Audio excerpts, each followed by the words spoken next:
نسألك الجنة ونعوذ بك من النار. أشهد أن لا إله إلا الله. استغفر الله.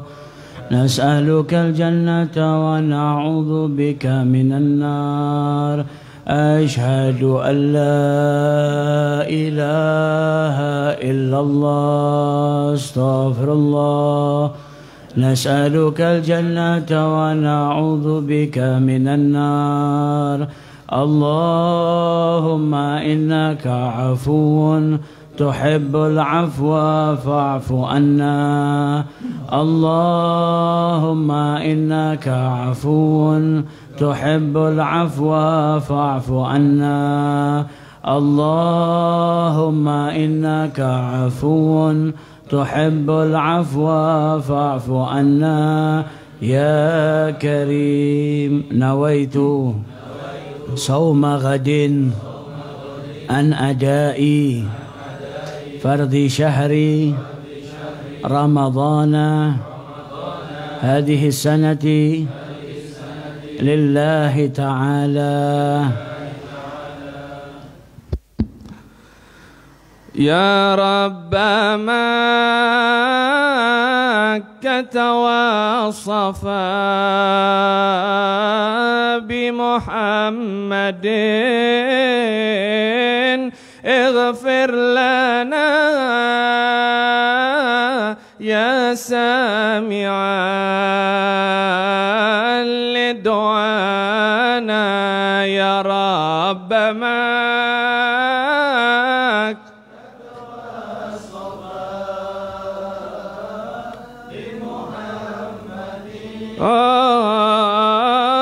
اغفر لنا يا سامعا لدعانا. اكتم هوانا إن أردت رضانا واحذرت بحب سرنا لسوانا. يا رب مكة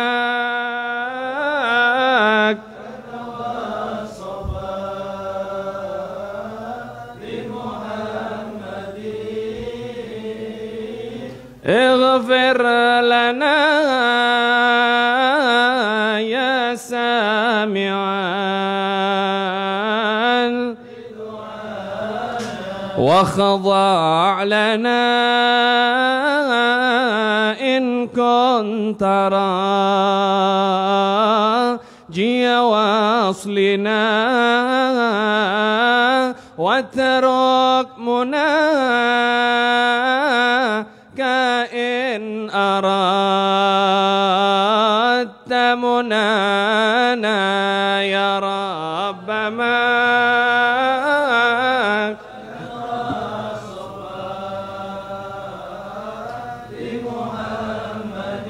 الله اغفر لنا يا سامعا لدعانا واجعل وقوفك ما بقيت ببابنا فلعل أن تهضى بنا وترانا. يا رب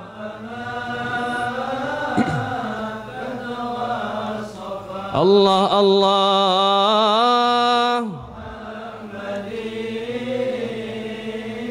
اغفر لنا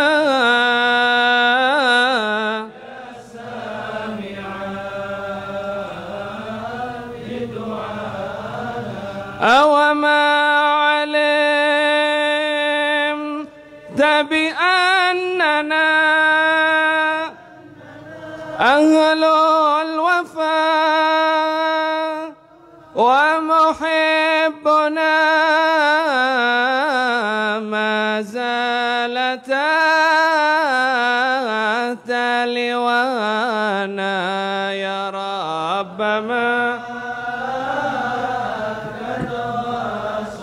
الله الله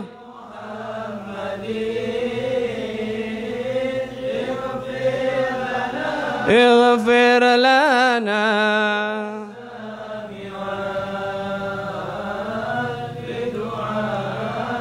نحن الكرام فمن أتانا قاصدا نال السعادة عندما يلقانا يا رب ما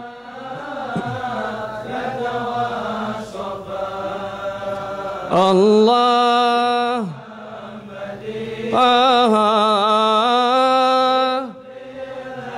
اغفر لنا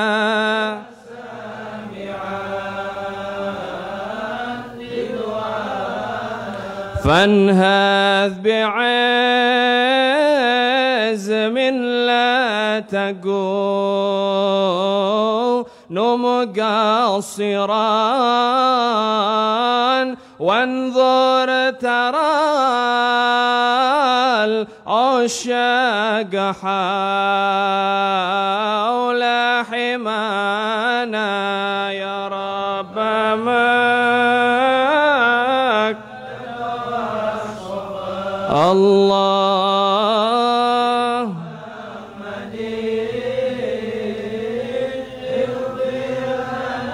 اغفر لنا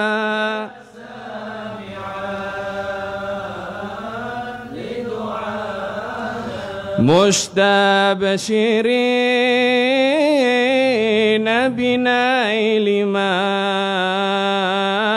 قد أملوا فرحين مذ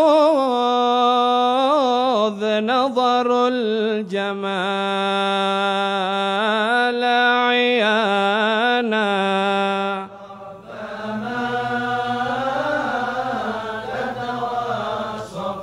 الله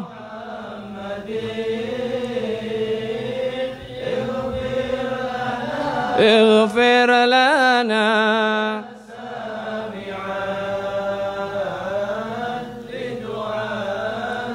هموا بعشقتهم سكارى عندما كشف الحجاب وشاهدوا مغنانا يا رب مكة والصفا بمحمد اغفر لنا يا سامعا لدعانا يا رب مكة والصفا بمحمد اغفر لنا يا سامعا لدعانا فهم المراد ولا يراد سواهم فالقلب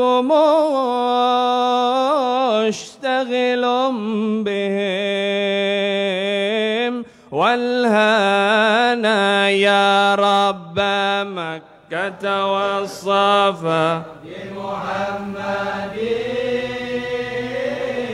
اغفر لنا يا سامعا لدعانا كرر لسامع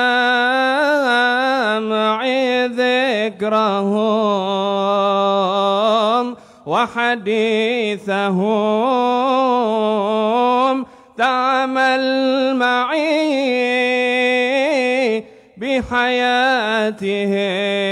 بحياتهم حسنا يا رب مكة والصفا بمحمد اغفر لنا يا سامعا لدعانا ثم الصلاة على النبي وآله ما حركت ريح الصبا أغصانا يا رب مكة والصفا بمحمد اغفر لنا يا سامعا لدعانا اللهم صل وسلم وبارك عليه وعلى آله وأصحابه. Bismillahirrahmanirrahim. Assalamualaikum warahmatullahi wabarakatuh.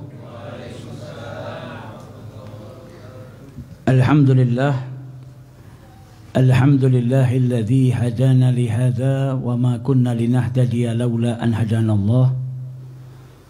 Subhanaka la ilma lana illa ma 'allamtana innaka antal alimul hakim. Rabbi shrah li sadri wa yassir li amri wahlul 'uqdatam min lisani yafqahu qawli. Allahumma salli wa sallim ala sayyidina Muhammadin miftahi bab rahmatillah. Ajada ma fi ilmillah salatan wa salaman daimaini bidawami mulkillah wa ala alihi wa sahbihi wa man walah amma ba'du. Nawaitu ta'allum wa ta'lim wa tadhakkur wa tadhkir wa nafa' wal intifa' wal ifada wal istifada wal hatha ala tamassuki bi kitabillahi wa sunnati rasulih wa du'a ila al-huda wa dalalata ala al-khair ibtigha'a wajhillahi wa mardatihi wa qurbihi wa thawabihi. Alhamdulillah, malam hari ini kita kembali diperjumpakan oleh Allah Subhanahu wa taala yang insyaallah senantiasa kita mendapatkan rahmat serta maghfirah dari Allah Subhanahu wa taala, dan semoga tidak keluar dari majelis ini terkecuali dosa-dosa kita diampuni oleh Allah Subhanahu wa taala dan doa-doa kita diijabahi oleh Allah Subhanahu wa taala. Amin ya rabbal alamin. Melanjutkan kajian kita yang pada kesempatan kali ini kita akan mengkaji bab yang menjelaskan tentang al-ukhuwah fillah, persaudaraan karena Allah Subhanahu wa taala. Al-ukhuwah fillah imtizaj ruh birruh, yaitu berkumpulnya satu ruh dengan ruh yang lainnya. Wa tasafaha qalb ma'al qalb, dan berjabatnya satu hati dengan hati yang lain. Persaudaraan karena Allah itu adalah ikatan keimanan yang tumbuh daripada ketakwaan kepada Allah Subhanahu wa ta'ala. Dan tujuan daripada persaudaraan keimanan tadi adalah i'tisamu bihablillah, supaya kita berpegang teguh, kuat, bersatu dalam ikatan Allah Subhanahu wa ta'ala. Dalam Al-Quran banyak sekali Allah Subhanahu wa ta'ala memerintahkan kita untuk bersatu, dan jangan pernah kita itu bercerai-berai.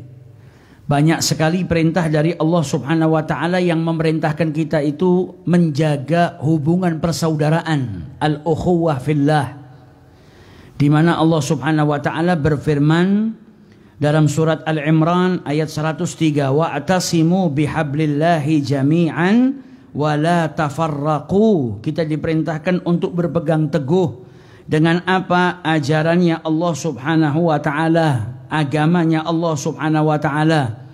Wala tafarraqu, dan janganlah kalian itu terpecah belah atau berpecah belah. Di sini Allah Subhanahu wa ta'ala memerintahkan kita untuk berpegang teguh dengan ajaran yang menyatukan kita, ajaran yang dibawa oleh Nabi besar Muhammad sallallahu alaihi wasallam. Bahkan dalam ayat ini Allah mengingatkan, Wadkuru ni'matallahi alaikum, dan ingatlah kenikmatan Allah yang Allah curahkan kepada kalian. Idh kuntum a'daan, di mana kalian sebelumnya itu saling bermusuhan. Fa'allafa baina qulubikum, kemudian dipersatukan hatinya oleh Allah Subhanahu wa taala. Fa asbahtum bi ni'matihi ikhwana, maka kalian akhirnya bersaudara, diberikan kenikmatan oleh Allah sehingga yang tadinya saling bermusuhan menjadi bersaudara. Di sini Allah Subhanahu wa taala mengingatkan siapa? Bani Al-Aus. Suku Al-Aus dengan suku Al-Khazraj. Fa innahum kanat bainahum hurub katsirah fil jahiliyah. Di mana suku Aus dan suku Khazraj ini sebelumnya di masa jahiliyah, sebelum mereka beriman kepada Allah Subhanahu wa taala, itu banyak berperang. Satu dengan yang lainnya saling berperang, bermusuhan. Tapi ketika mereka sudah masuk Islam, maka mereka akhirnya bersaudara. Hatinya menjadi satu, mereka menjadi saudara di bawah naungan ajaran yang dibawa oleh Nabi besar Muhammad sallallahu alaihi wasallam. Kemudian dalam ayat yang lain Allah Subhanahu wa taala berfirman, wa naza'na fi sudurihim min ghillin ikhwanan ala sururin mutaqabilin. Dicabut atau dihilangkan, dikeluarkan dari Allah, dari hatinya orang-orang yang bertakwa. Apa? Sifat-sifat yang tidak baik, iri, dengki, hasad, hegit kepada sesama saudaranya. Walladzina ja'u min ba'dihim yaquluna rabbana ighfir lana wa li ikhwanina alladzina sabaquna bil iman, sampai dengan akhir ayat. Ini menunjukkan pentingnya persaudaraan karena Allah, dan kita diperintahkan untuk mencintai saudara kita juga karena Allah Subhanahu wa taala. Dalam hadis Nabi sallallahu alaihi wasallam bersabda, al muslim akhul muslim, seorang muslim itu saudara bagi muslim yang lainnya.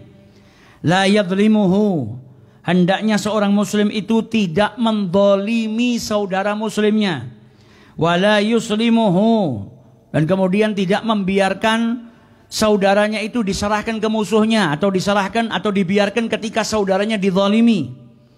Karena seorang muslim adalah saudara bagi muslim lainnya. Hadis ini Nabi SAW menjelaskan kepada kita, bima yanbaghi an yakuna alaihil muslim tijah akhihil muslim, sesuatu yang harusnya dilakukan seorang muslim kepada saudara muslim lainnya. Di sini Allah Subhanahu wa taala menjelaskan kepada kita annal muslim, bahwasanya seorang muslim itu sawaun kana hurran au abdan, baik itu dia adalah seseorang yang merdeka atau hamba sahaya sekalipun, tapi dia muslim, balighan au ghaira balighin, baik dia sudah dewasa, sudah baligh ataupun belum baligh, adalah saudara bagi muslim lainnya. Kita itu dipersaudarakan oleh Allah dalam ajaran Islam. Mau itu muslimnya statusnya budak, mau statusnya hamba sahaya, mau statusnya orang yang merdeka, mau kaya, mau miskin, mau lemah, mau kuat, mau sudah besar atau masih kecil, selagi dia seorang muslim, maka dia adalah saudara kita. La yaqumu bidzulmihi, al muslim akhul muslim la yadhlimuhu, la yadhlimuhu. Maka jangan sampai kita itu mendolimi orang muslim, saudara kita.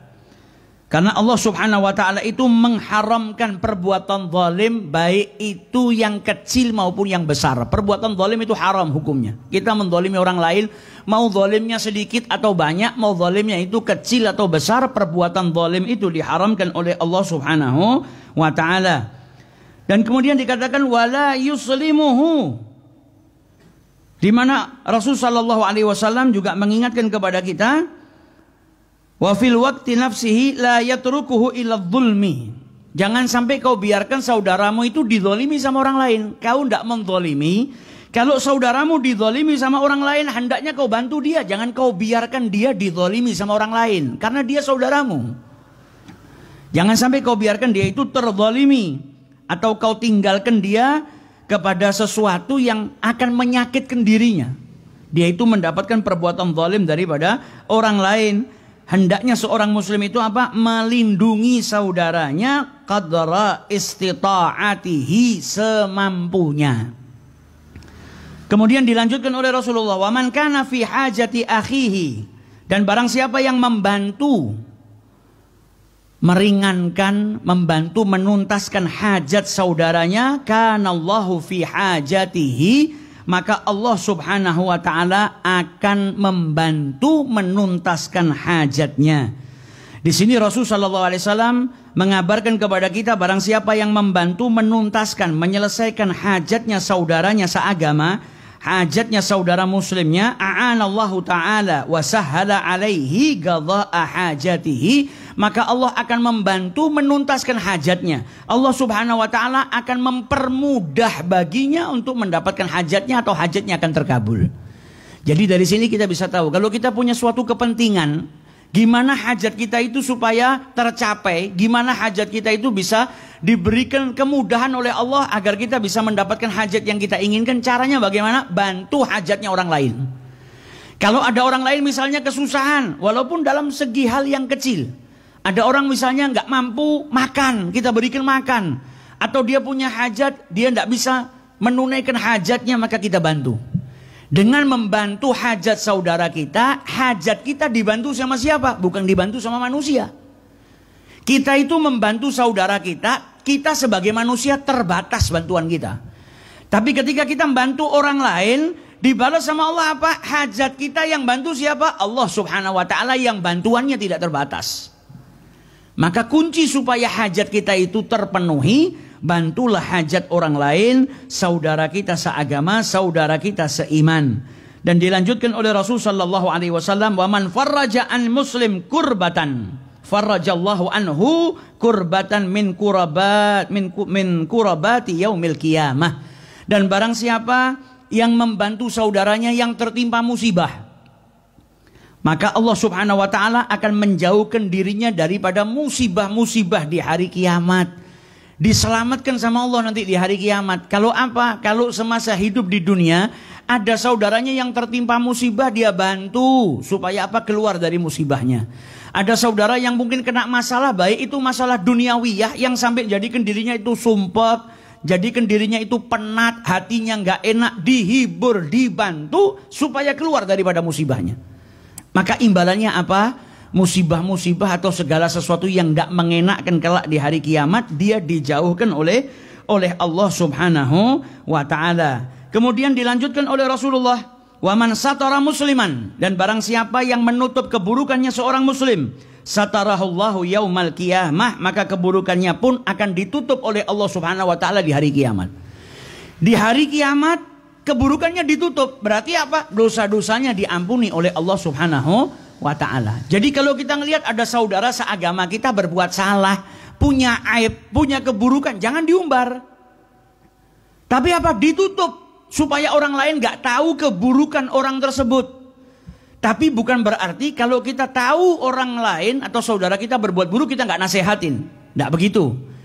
Keburukannya jangan kau umbar ke orang lain, tapi wajib bagimu menasihati orang tersebut kalau orang tersebut berbuat maksiat, melanggar perintahnya Allah Ta'ala. Karena nasihat itu hukumnya wajib. Kalau ada orang berbuat salah, datengin, kasih tahu kalau perbuatannya salah. Setelah itu jangan kau umbar, tutuplah keburukannya. Maka keburukanmu di hari kiamat akan ditutup oleh Allah. Jadi Allah Ta'ala itu kalau membalas perbuatan orang lain lebih dermawan daripada perbuatan orang tersebut.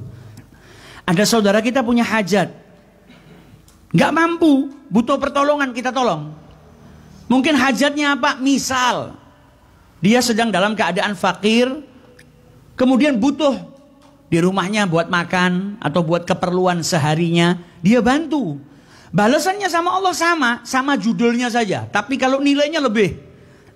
Judulnya apa? Kau bantu saudaramu, kau dibantu juga. Tapi yang bantu kau Allah. Bantuan Allah lebih besar daripada bantuanmu kepada saudaramu. Saudaramu kena musibah, kau bantu dirinya untuk supaya keluar daripada musibah yang menimpa dirinya. Imbalannya apa? Musibah yang akan menimpa dirimu di hari kiamat dijauhkan oleh Allah Ta'ala. Kau diselamatkan sama Allah di hari kiamat. Kemudian dikatakan oleh Rasulullah, kalau ada saudaramu yang berbuat buruk, aibnya jangan kau bongkar. Jangan kau buat saudaramu itu malu dengan kau membongkar keburukannya. Imbalannya apa? Keburukanmu juga ditutup. Ditutup sama siapa? Ditutup sama Allah Subhanahu wa Ta'ala.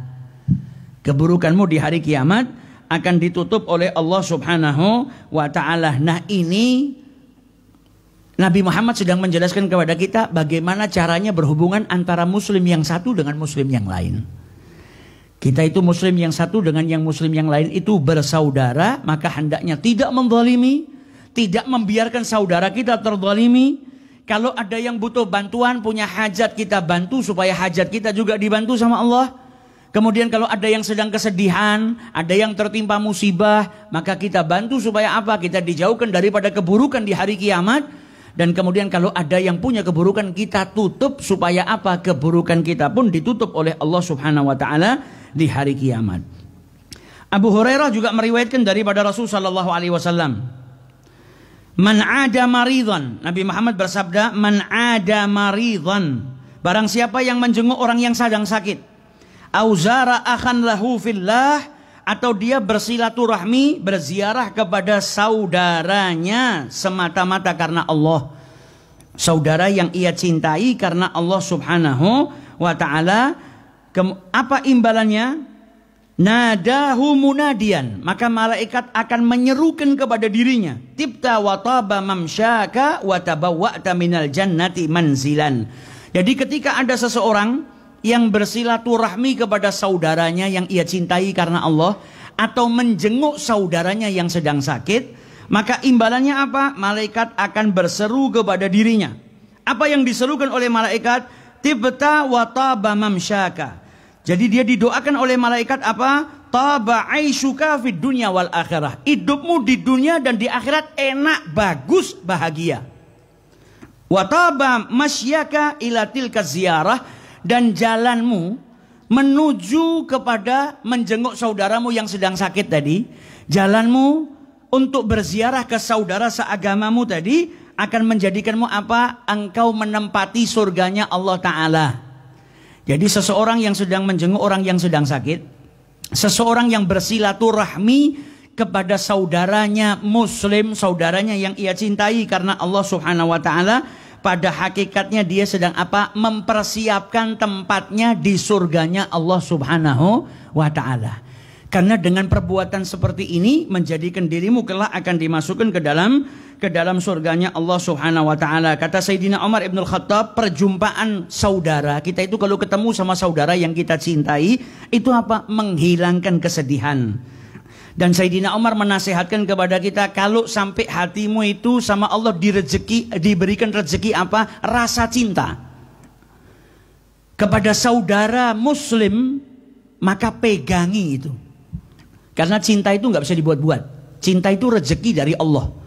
Siapa yang mengatakan cinta itu rezeki? Nabi Muhammad. Nabi Muhammad ketika mengingat istrinya Sayyidah Khadijah, apa kata beliau?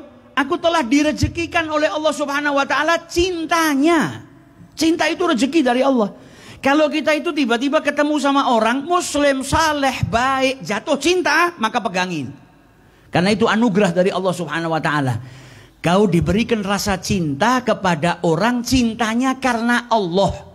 Bukan cinta karena dunia, bukan cinta karena orang ini punya jabatan, bukan cinta karena orang ini punya pengaruh, bukan cinta karena orang ini kita harapkan kita ditolong, misalnya ada keperluan yang kita butuh bantuannya. Bukan, ini cinta.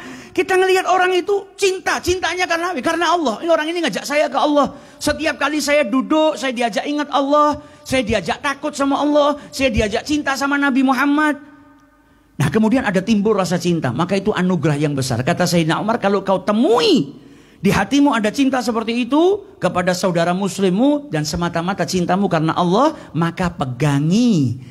Karena itu kelak akan menjadikan dirimu apa? Dinaungi oleh Allah di hari yang tidak ada naungan kecuali naungannya Allah Subhanahu wa Ta'ala. Karena kelak di hari kiamat Allah akan menyerukan, aina mutahabbuna fiyya, aina mutahabbuna bil jalali. Mana orang yang saling mencintai karena aku? Nah ini cinta karena Allah, menjadikan dirinya dinaungi oleh Allah Subhanahu wa Ta'ala di hari di mana tidak ada naungan kecuali naungan Allah Subhanahu wa Ta'ala. Rasul sallallahu alaihi wasallam ketika hijrah ke Madinah, umat Islam itu sudah dipersaudarakan. Ketika Nabi Muhammad bawa agamanya Allah, Maka umat Islam itu sudah dipersaudarakan secara umum. Muslim yang satu dengan muslim yang lain saudara. Tapi ketika Nabi hijrah, orang-orang muhajir dan orang-orang ansor itu kembali dipersaudarakan sama Nabi Muhammad SAW. Bahkan itu pertama kali yang dilakukan sama Nabi Muhammad. Ketika masuk ke Madinah, yang pertama apa? Bangun masjid. Kemudian mempersaudarakan antara orang-orang muhajir dan orang-orang ansor. Kemudian yang ketiga beliau bikin undang-undang atau wathiqah yang disebut dengan perjanjian Madinah, piagam Madinah. Yang dilakukan sama Nabi apa? Dipersaudarakan. Dan orang-orang muhajir dan orang-orang ansor mungkin persaudaraan antar mereka ini gak kita temukan di zaman kita sekarang ini. Kita sering dengar haditsnya Nabi Muhammad, muslim yang satu dengan muslim yang lain itu ibarat satu tubuh. Kalau salah satu anggota tubuhnya sakit, maka yang lainnya ikut merasakan sakit. Gak bisa tidur, begadang, panas. Kita itu kalau gigi kita yang sakit, mata yang gak enak, tangan gak enak, kaki gak enak. Gak bisa tangan kita, badan kita cuek sama satu anggota tubuh kita yang sakit. Jam 2 malam tiba-tiba gigi kita sakit. Ya mata itu akan melek, bangun. Kaki akan menggiring kita keluar dari rumah. Jam 2 malam. Keluar dari rumah kemana? Ke apotek beli obat supaya apa? Semuanya ikut gerak, mata, telinga, tangan, semuanya nggak ada yang nyaman. Beli obat untuk ngobatin penyakit gigi kita. Nah muslim itu seperti satu tubuh. Maka kalau ada satu yang sakit, yang lainnya harusnya merasakan sakit. Para sahabatnya Nabi itu bahagia dengan kebahagiaan saudara muslim mereka, sedih dengan kesedihan yang menimpa saudara seagama mereka. Bahkan diriwayatkan sahabatnya Nabi itu kalau ada sahabatnya yang nangis, mereka ikut nangis. Kalau ada yang bahagia, mereka ikut bahagia. Karena apa? Betul-betul meraktekkan hadisnya Nabi. Orang-orang muhajir yang hijrah dari Mekah ini masuk ke Madinah nggak kenal siapa-siapa. Jadi hijrah ini pindah dari Mekah ke Madinah, jangan kita anggap seperti kita pindah dari Solo ke Surabaya atau Solo ke Jakarta. Kita itu kalau pindah kadang keperluannya duniawiyah. Kenapa kok pindah Jakarta? Kerjaan saya dipindahkan ke Jakarta. Sahabatnya Nabi diperintahkan sama Allah, diperintahkan sama Nabi Muhammad hijrah, ditinggalkan rumahnya, sandang, pangan, papan, ditinggalkan semua. Disuruh hijrah. Bahkan Suhaib ibnu Sinan Ar-Rumi ketika mau hijrah dihadang sama orang kafir, dia bilang apa? Kalian tahu saya orang kaya kan? Saya tunjukkan kekayaan saya di Mekah, ambil semua buat kalian. Tapi izinkan saya berhijrah, nyusul Nabi Muhammad. Diizinkan, ditinggalkan. Hartanya semuanya, rumahnya, sandang, pangan, papan ditinggalkan. Pengorbanan mereka untuk berhijrah semata-mata karena Allah dan Rasulnya. Sampai di Madinah gak kenal siapa-siapa, gak punya rumah, gak tahu mau tinggal di mana, bagaimana kehidupan ke depan. Karena apa? Buat mereka kecintaan kepada Allah dan Rasulnya nomor satu. Kalau sudah judulnya cinta karena Allah, berkorban untuk Allah, gak mungkin ditelantarkan sama Allah Ta'ala.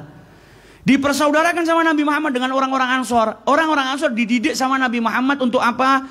Hubungan persaudaraan yang baik. Maka yang punya dua rumah, ketika dipersaudarakan, satu orang muhajir, satu orang Ansor, dipersaudarakan sama Nabi. Orang Ansor yang punya dua rumah, satu rumah dikasihkan ke saudaranya yang baru. Yang punya satu rumah, dua lantai. Lantai pertama buat dia sama keluarganya, lantai kedua buat siapa? Buat saudaranya yang baru. Jadi secara totalitas. Totalitas dalam apa? Berhubungan atau bersaudara, mencintai karena Allah Subhanahu wa Ta'ala. Nah ini keadaannya orang-orang yang luar biasa. Bahkan Aba Ishaq atau Ibrahim ibn Adham ini pernah bersahabat dengan salah seorang sahabatnya. Kemudian kata Imam Syafi'i, hakikatnya persahabatan itu bisa menerima kekurangan sahabatnya, bisa mengisi kekosongan sahabatnya. Kalau ada yang nggak tahu, kasih tahu, jangan dibiarin kosong. Kemudian apa? Gak ninggalkan saudaranya. Jangan kalau pas ada rezeki, kalau pas dia punya uang, bersahabat, dia gak punya harta, kita tinggalkan. Ini hakikatnya sebuah persahabatan. Ibrahim ibn Adham punya sahabat, kumpul bertahun-tahun. Setelah itu sahabatnya mau meninggalkan dirinya, tanya sama Ibrahim ibn Adham, andai saja kau itu menunjukkan kekurangan saya. Saya ini kan manusia, punya banyak kekurangan. Andai saja kau kasih tahu, oh saya ini, kurang itu. Maka itu lebih baik. Apa kata Ibrahim ibn Adham? Saya itu mandang kau dengan kacamata kasih sayang. Maka tidak ada yang buruk, semuanya indah perbuatanmu. Kalau kau mau tanya aibmu, kurangmu di mana, cacatmu di mana, tanya sama orang lain. Kalau saya sahabatmu dan saya memandang Anda dengan kacamata cinta, maka semuanya indah, tidak ada yang aib. Nah ini betul-betul cinta karena Allah. Bukan berarti sahabatnya yang berbuat salah nggak ditegur, tetap nasihat ada, mengisi kekosongannya. Kalau dia nggak tahu dikasih tahu, kalau dia salah dinasehati. Karena cinta karena Allah itu cinta yang menjadikanmu semakin dekat kepada Allah. Yang tadinya nggak sholat punya sahabat, sahabatnya cintanya karena Allah, pasti dinasehatin. Cinta karena Allah itu nggak akan membiarkan saudaranya terzolimi, apalagi membiarkan saudaranya sampai kelak dihukum sama Allah Ta'ala, mustahil. Dia akan kasih tahu kalau ada kesalahannya, dinasehati dengan baik, tapi bukan berarti menganggap itu sebuah cacat atau sampai mengumbar aib saudaranya, dijaga. Ini orang-orang yang mencintai karena Allah Subhanahu wa Ta'ala. Dan diriwayatkan anak khalifah amara bidzarbin riqab thalatha minas salihin. Dulu ada 3 orang soleh yang terzolimi, difitnah. Kemudian pemimpin negara saat itu khalifahnya merintahkan untuk apa? Ketiga orang ini dihukum mati. 3-tiganya orang soleh. Yang satu justru malah mengajukan dirinya untuk dihukum terlebih dahulu. Ini hukuman mati. Dia minta sama khalifah, saya dihukum mati terlebih dahulu. Biasanya orang lari, nggak mau, takut atau minta yang terakhir. Dia malah mengajukan terlebih dahulu, saya dulu. Kenapa? Supaya saudara saya yang 2 itu masih dapat waktu jeda paling tidak, walaupun cuma beberapa menit atau beberapa jam, matinya setelah saya. Paling tidak saya berkorban untuk mereka, mereka masih dapat waktu hidup walaupun beberapa saat, karena saya yang dihukum terlebih dahulu. Karena perbuatan itharnya tadi, akhirnya apa? 3-tiganya dibebaskan sama khalifah. Orang soleh tadi akhirnya nggak jadi dihukum. Jadi bukan hanya cinta, tapi bisa ithar, mendahulukan saudaranya ketimbang dirinya walaupun dirinya itu butuh. Seperti kisah yang kita bawakan pada kesempatan yang lalu, yaitu kisahnya Al-Bulkhi dan juga Al-Qurhi. Di mana Imam Al-Bulkhi ketika tanya kepada Ma'ruf Al-Qurhi, bagaimana keadaannya orang-orang di Qurhi sana. Oh, orang-orang di Qurhi itu mereka kalau dikasih kenikmatan sama Allah, mereka bersyukur. Kalau tidak dikasih nikmat, diuji sama Allah, mereka bersabar. Maka apa jawaban Imam Al-Bulkhi? Imam Al-Bulkhi mengatakan keadaan seperti itu seperti keadaan anjing di Bulkhi. Anjing di Bulkhi itu kalau dikasih makan, alhamdulillah syukur, dia senang. Terima kasih sama majikannya. Kalau tidak dikasih makan, ya sabar, diem. Kaget Ma'ruf Al-Qurhi. Lah terus orang-orang Bulkhi itu seperti apa keadaannya? Kami di Bulkhi sana, in a'tana atharna. Kalau kami diberi sama Allah kenikmatan, kami dahulukan untuk orang lain walaupun kami butuh. Kami punya sifat ithar, mendahulukan orang lain ketimbang diri kita sendiri. Wa in mana'na, dan kalau kami nggak dikasih sama Allah, diuji sama Allah Subhanahu wa Ta'ala, bukan sabarna, bukan bersabar, tapi apa? Syakarna.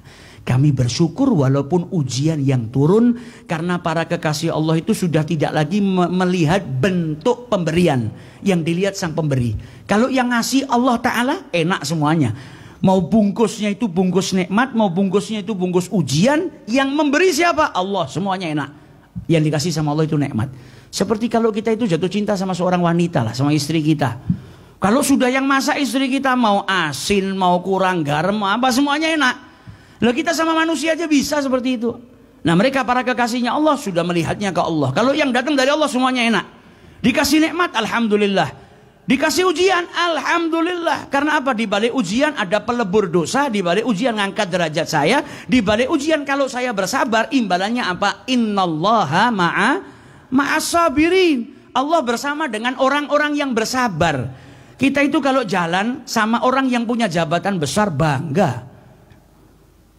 Ada orang yang mengatakan presiden dimanapun berada, saya pasti ada dengan presiden. Ya bisa jadi kau orang penting, bisa jadi kau apa? Pembawa sendalnya, bisa jadi kau apa? Kacungnya, ya bisa jadi kau apa? Ya tukang bersih-bersihnya. Belum tentu istimewa. Tapi kalau kau mengatakan dimanapun saya berada, presiden bersama dengan saya, nah ini istimewa. Kau tidak sembarang orang. Nah orang yang bersabar, apa kata Allah? Innallaha ma'as sabirin. Allah bersama dengan orang-orang yang bersabar. Jadi kau senantiasa bersama dengan Allah Subhanahu wa Ta'ala. Kemanapun kau berada, kau dilindungi, dirahmati, dijaga, diberikan kenikmatan. Karena apa? Sifatmu tadi menjadikan engkau bersama dengan Allah Subhanahu wa Ta'ala. Dan dikatakan oleh para ulama, dikatakan oleh Ibnu Rajab rahimahullah, wa min tamami mahabbatillah, Dan daripada kesempurnaan mahabbah kepada Allah Subhanahu wa taala, kau mencintai apa yang dicintai oleh Allah. Dan kau membenci apa yang dibenci oleh Allah Subhanahu wa taala. Itu kesempurnaan cinta kepada Allah Subhanahu wa taala. Dan Allah memerintahkan dirimu untuk apa? Mencintai saudaramu karena Allah. Kalau sudah Allah ternyata cinta kepada orang yang saling mencintai karena Allah, berarti perbuatanmu kalau kau mencintai saudaramu karena Allah menjadikan Allah cinta kepada dirimu. Karena apa? Kau sedang menjalankan perintahnya Allah Subhanahu wa ta'ala. Makanya kita sering dengar al-ukhuwah al-imaniyah. Jadi persaudaraan seiman itu terkadang lebih besar daripada persaudaraan sekandung. Karena apa? Bisa jadi saudara kandungmu orang-orang yang gak beriman sama Allah Ta'ala. Nah, seorang muslim itu kalau wafat ternyata saudara kandungnya semua tidak ada yang muslim, maka warisannya nggak jatuh ke saudaranya. Kembali kemana? Faqad ajma'al ulama annahu la yarithuhu wa ya'udu maluhu ila baitil mal al muslimin. Kembali hartanya kemana? Ke baitul mal al muslimin. Berarti kepada saudaramu seiman. Maka hubungan persaudaraan ini harus dijaga. Dan dalam hadis Nabi Muhammad SAW sampai menjelaskan kepada kita bagaimana kita diperintahkan untuk mencintai saudara kita. Dalam hadisnya Nabi bersabda apa? La yu'minu ahadukum, yang artinya tidak sempurna keimanan salah seorang daripada kalian hatta yuhibba li akhihi ma yuhibbu li nafsihi, sampai dia bisa mencintai untuk saudaranya sebagaimana dia mencintai untuk dirinya sendiri. Mencintai untuk saudaranya daripada kebaikan sebagaimana kalau kebaikan itu datang kepada dirinya. Jadi sesuatu yang dia cintai untuk dirinya sendiri, dia harus mempraktekkan itu untuk saudaranya. Dalam riwayat Nasa'i disebutkan hatta yuhibba li akhihi minal khair, sampai dia bisa mencintai untuk saudaranya daripada amal-amal kebaikan, daripada kebaikan-kebaikan ma yuhibbu li nafsihi, sebagaimana ia cintai untuk dirinya sendiri. Kau harus mencintai kebaikan untuk saudaramu. Bukan hanya kau harus berbuat baik, tapi kau harus menginginkan kebaikan untuk saudaramu sebagaimana kau menginginkannya untuk dirimu. Dalam sebagian nasihatnya orang-orang yang soleh mengatakan apa? Irdhalin nas mali nafsika tardha. Sebagaimana kau itu meridhoi sesuatu, maka itu lakukan untuk orang lain. Ridhoi juga untuk orang lain. Kau nggak suka dicaci, jangan pernah caci orang lain. Kau nggak suka dimaki, jangan maki orang lain. Apa yang kau nggak suka harusnya itu juga kau jaga, tidak kau lakukan untuk orang lain. Apa yang kau suka dilakukan oleh orang lain kepada dirimu, lakukan pula itu untuk kepada saudaramu. Lakukan itu juga kepada saudaramu. Dan ini harus dari perkara-perkara yang mubah, yang dibaikkan dengan syariat ya. Jangan mentang-mentang kita suka, misalnya suka mabuk, ya saya juga kepingin saudara-saudara saya mabuk semuanya. Nah itu haram. Tapi minal khair, di sini sukanya di sini daripada kebaikan. Sebagaimana kau mencintai sebuah kebaikan itu datang kepada dirimu, maka inginkan pula itu untuk saudaramu. Tapi kalau perkara-perkara yang diharamkan, sebagaimana kau nggak ingin terjerumus ke dalam siksanya Allah, maka kau harus juga punya keinginan apa? Saudaramu juga tidak terjerumus ke dalam siksanya Allah Subhanahu wa ta'ala. Makanya Imam Al-Ahnaf ini dikenal sebagai orang yang sangat bijaksana. Ketika ditanya, mimman ta'allamtal hilm, wahai Imam Al-Ahnaf, kau itu belajar kebijaksanaan hilm ini dari mana? Maka beliau jawab, min nafsi, dari diri saya sendiri. Maka yang tanya bingung. Orang itu biasanya belajar dari orang lain. Lah kok beliau itu belajar dari dirinya sendiri, maksudnya gimana? Kata Imam Al-Ahnaf, saya selalu belajar kalau ada orang berbuat buruk kepada saya, kan saya tahu rasanya. Nggak enak didolimin, dicaci, dimaki, atau ada orang berbuat buruk kepada diri kita. Maka saya belajar dari itu untuk tidak melakukannya kepada orang lain. Jadi sebetulnya ketika kita didolimin sama orang, kata para ulama, jadikan itu sebuah pembelajaran. Ketika kau didolimin, rasanya didolimin itu kan nggak enak. Maka jadikan itu sebuah pelajaran yang menjadikan dirimu tidak mendolimi orang lain. Dahulu ada seorang raja yang soleh, punya anak-anaknya masih kecil. Namanya orang soleh itu selalu kepingin anaknya berkembang jadi orang yang soleh. Maka dari kecil anaknya dididik, dipanggilkan ustadz.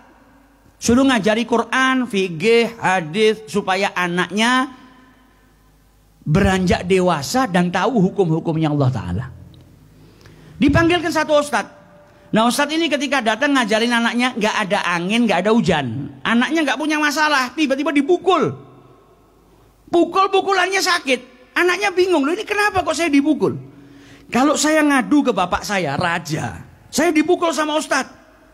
Bapak itu kan biasanya nggak langsung percaya sama anak. Ya kalau kau dipukul berarti kau nakal.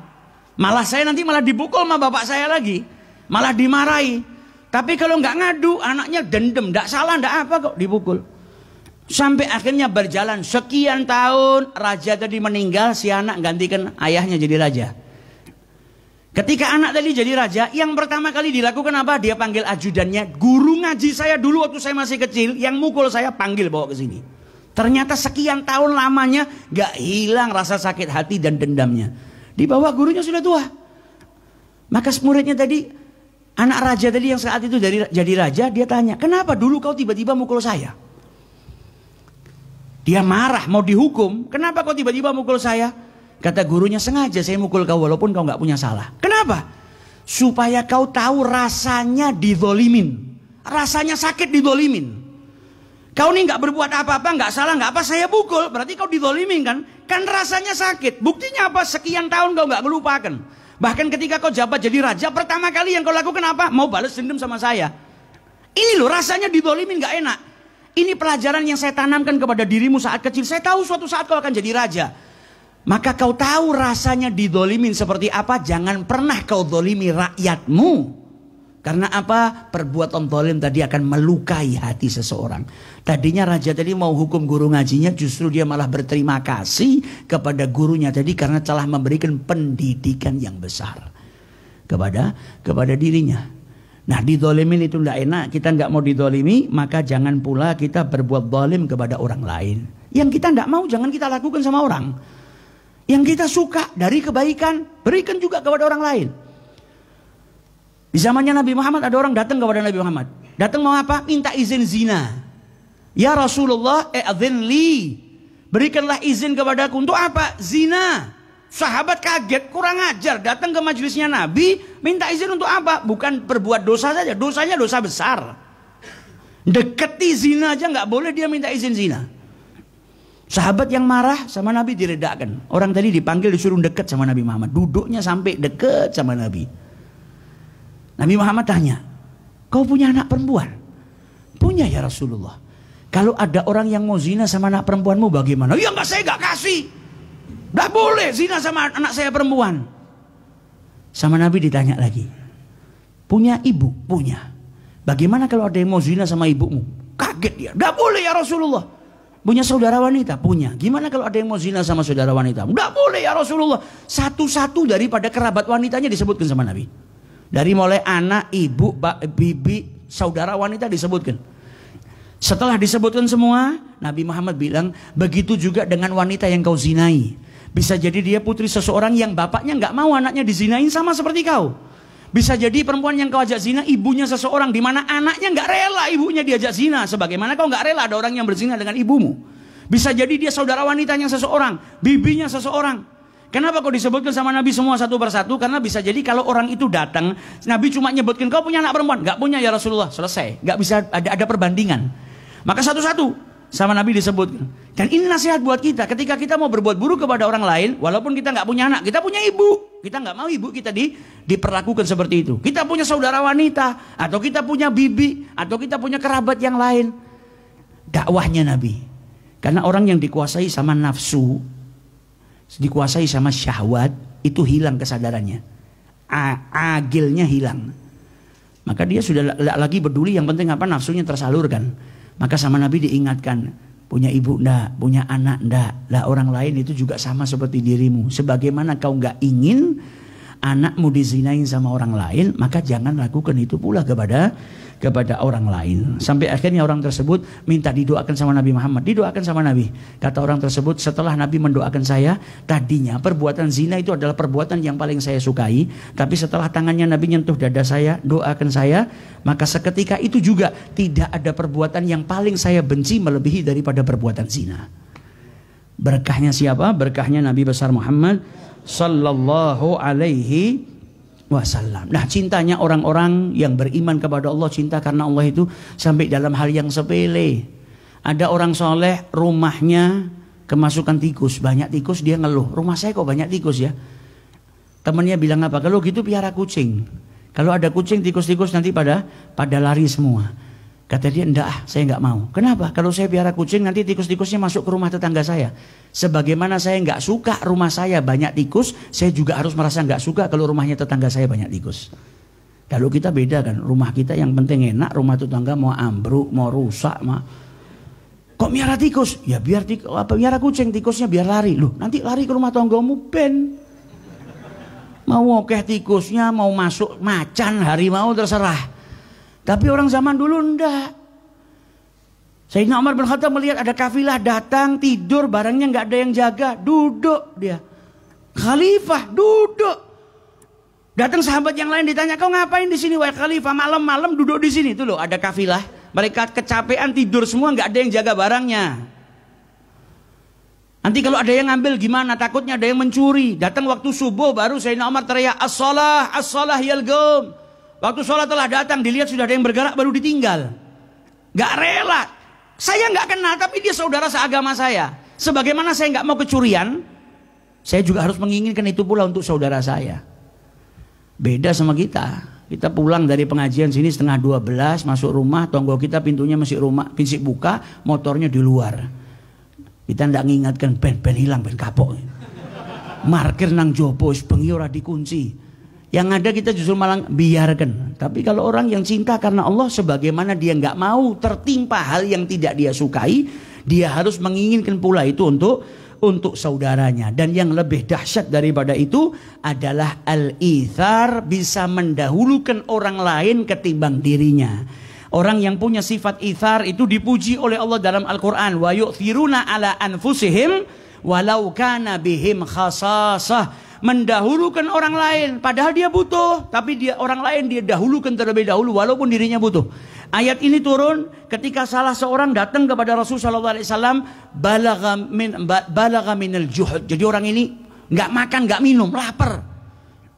Minta sama Nabi Muhammad makanan, ternyata di rumahnya Nabi Muhammad nggak ada makanan.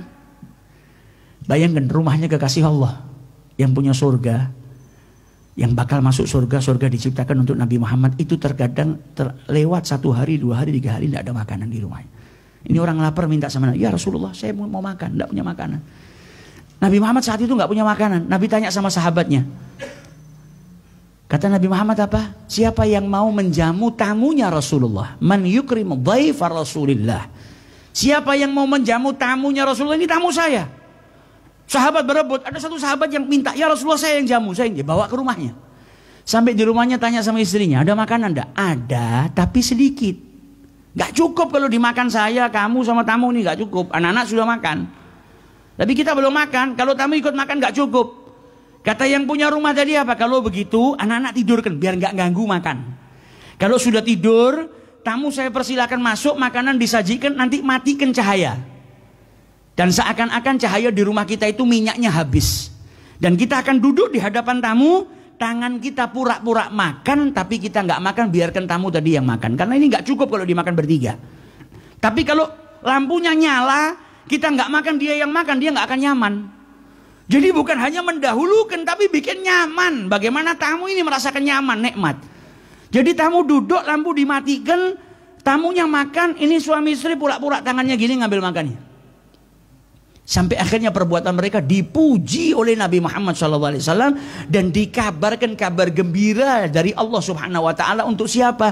Orang-orang yang memiliki sifat ithar, mendahulukan orang lain ketimbang dirinya walaupun dirinya itu butuh.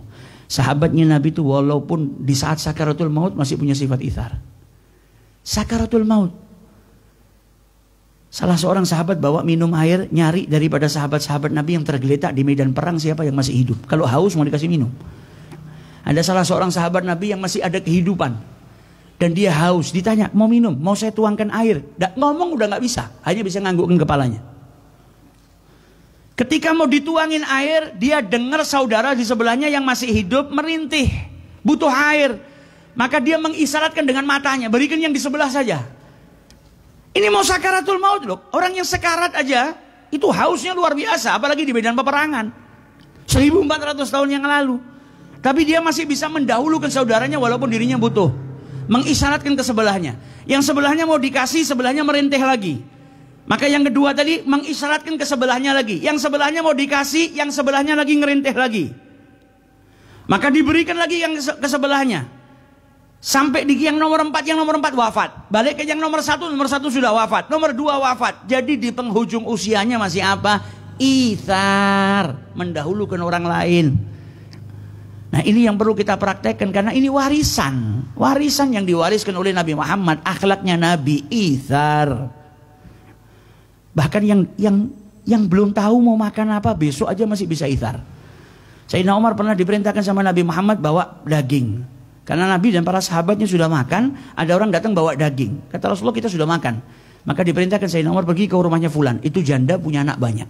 Kasihkan makanan itu. Dibawa sama Sayyidina Umar. Diketuk pintu rumahnya, yang punya rumah bingung. Siapa yang ngetuk nih malam-malam? Umar. Kaget. Umar Ibnul Khattab. Malam-malam ke rumah saya ada apa? Dibuka. Dibilang ini hadiah dari Rasulullah. Buat siapa? Buat kau sama anak-anakmu. Alhamdulillah saya sudah makan. Anak-anak saya sudah makan. Ya kalau begitu simpan untuk besok. Siapa yang jamin kita besok masih hidup? Lebih baik kau berikan ke rumahnya fulan. Dia lebih membutuhkan dari saya. Mungkin dia belum makan. Bisa mendahulukan orang lain. Walaupun dirinya juga masih membutuhkan. Ini sifat itsar. Itu yang harus kita lihat. Sudahkah kita memiliki sifat itsar? Kita kadang makan satu talam. Tempenya tinggal satu rebutan. Sing kuwi durung entuk ben. Sing penting aku warak. Kadang kita antri di kamar mandi. Sepele, antri di kamar mandi. Belakang kita ada orang tua yang sudah kebelet gak kuat. Kita gak peduli, kita masuk duluan. Yang penting kita masuk. Nah, kita dituntut untuk punya sifat itsar walaupun dalam hal yang sepele. Mendahulukan saudara kita walaupun kita itu butuh. Walaupun kita itu butuh, tapi kita dahulukan orang lain, berkorban untuk saudaranya, menunjukkan rasa cintanya karena Allah Subhanahu wa taala. Maka orang-orang yang memiliki sifat itsar itu akan mendapatkan derajat yang tinggi di sisi Allah Subhanahu wa taala. Semoga Allah Subhanahu wa taala bisa jadikan orang-orang yang saling mencintai karena Allah Subhanahu wa taala, dan dijadikan kita orang-orang yang memiliki sifat itsar dan bisa mencontoh akhlaknya Nabi besar Muhammad sallallahu alaihi wasallam. Amin ya rabbal.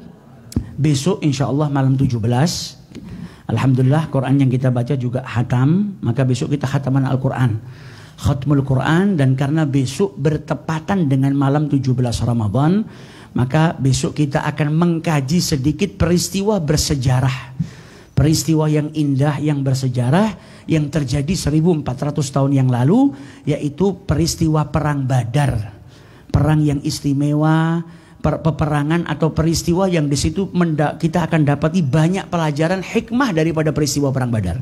Perang Badar itu bukan cuma sekedar perang, tapi di dalamnya banyak sekali pelajaran penting dalam peristiwa tersebut yang dialami oleh Rasulullah Sallallahu Alaihi Wasallam. Insya Allah besok kita khataman sekalian zikra Ahlul Badr, dengan kita sedikit mengkaji dan mempelajari hikmah daripada peristiwa Badar Al-Kubra yang dialami oleh Nabi besar Muhammad Sallallahu Alaihi Wasallam. Nanti di hari berikutnya baru kita lanjut kajian kitab kita seperti biasanya. Insya Allah puasa kita diterima oleh Allah Ta'ala. Malam hari ini kita kumpul di golongan sebagai orang yang membangun malam-malamnya di bulan suci Ramadan untuk beribadah kepada Allah. Amin ya rabbal alamin. Wallahu a'lam. يا ربنا اقبلنا في ليلة الغفران، يا ربنا اقبلنا في ليلة الغفران.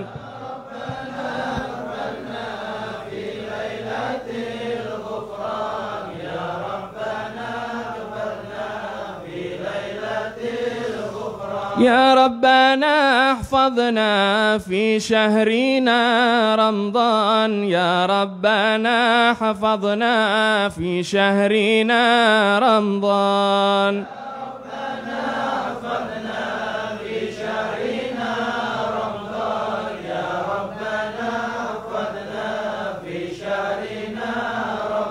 يا ربي سامحنا في شهرنا رمضان، يا ربي سامحنا في شهرنا رمضان.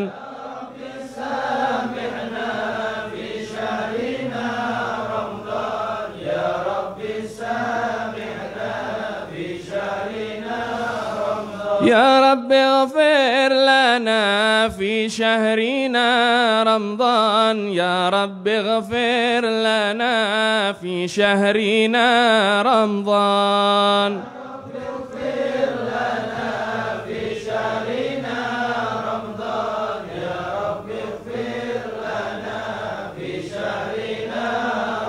يا ربنا ارحمنا في شهرنا رمضان يا ربنا ارحمنا في شهرنا رمضان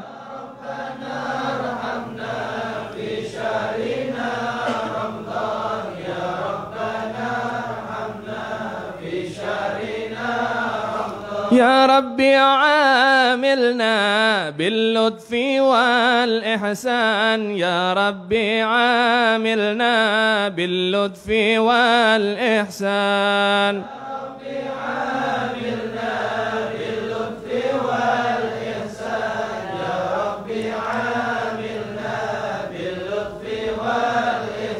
يا ربنا ادخلنا في جنة الرضوان يا ربنا ادخلنا في جنة الرضوان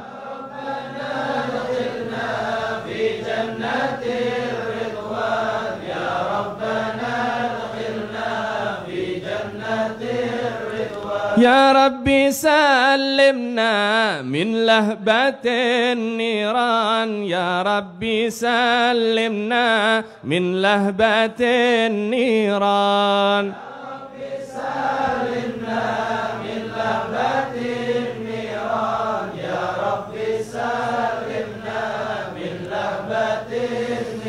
يا ربنا انفعنا ببركة القرآن يا ربنا انفعنا ببركة القرآن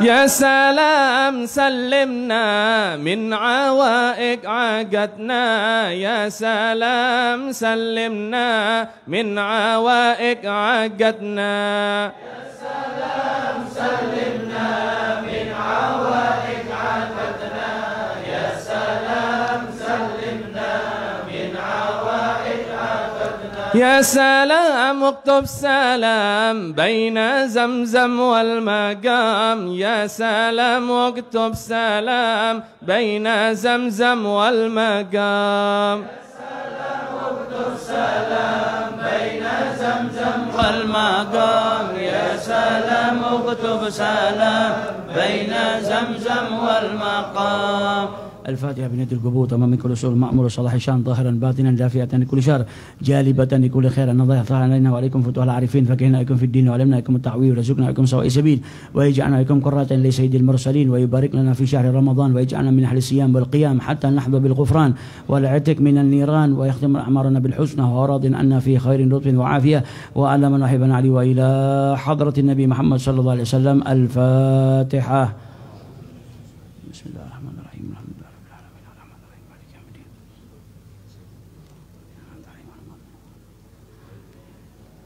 اللهم صل وسلم على سيدنا محمد مفتاح باب رحمة الله عدد ما في علم الله صلاة وسلاما دائمين بدوام ملك الله وعلى آله وصحبه. اللهم اجعل في طاعتك فرحي وسروري وفي مرضاتك جميع أموري. اللهم يا عالم بحالاتي ومطلع على سرائري ونياتي اقضي جميع حاجاتي واغفر ذنوبي وسيئاتي وتجاوز عن خطيئاتي وزلاتي وتقبل جميع حسناتي وسامحني فيما مضى وما يأتي واكتبني في ديوان ساداتي واسلك بي سبيل نجاتي في حياتي ومماتي.